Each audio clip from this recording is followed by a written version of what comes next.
the nourishing daily bread of Ireland, soda bread is easy to make and quick to bake since it rises with baking soda, not yeast. When I lived in Ireland, I ate this bread every day. Everyone I knew did. This is the bread they had at the grocery stores, and this is the bread people regularly ate every day. Add the buttermilk into a small bowl. Add the egg and the olive oil, and mix and set aside.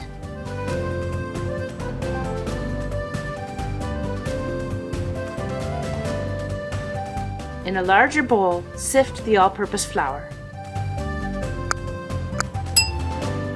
Sift the whole wheat flour, baking soda, and salt. The sifting is to avoid clumps of flour or baking soda and to give more fluffiness to the bread. Add the bran back in. Mix together with your hand, then make a well and pour in the wet ingredients. Start mixing with a fork, then mix with your hands for 1 minute, just enough to incorporate the wet and dry ingredients.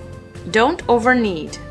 Shape into a ball and transfer to a cookie sheet, pan, or baking tray. Sprinkle flour on the bottom and spread it around. Place your ball in the center and flip so a little flour gets on the top. Shape your ball a little more. Flatten it so that it's about 2 inches thick. Sprinkle more flour on top and rub a little. With the back of a knife, slice about 1 inch into the bread to make quarters and separate them slightly.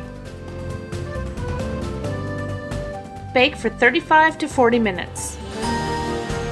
Take out the bread and let rest for 15 minutes.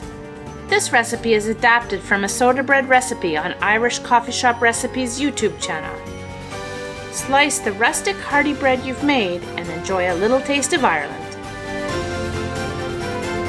If you enjoyed this video, please like it and click on the bell. So good. It reminds me so much of Ireland.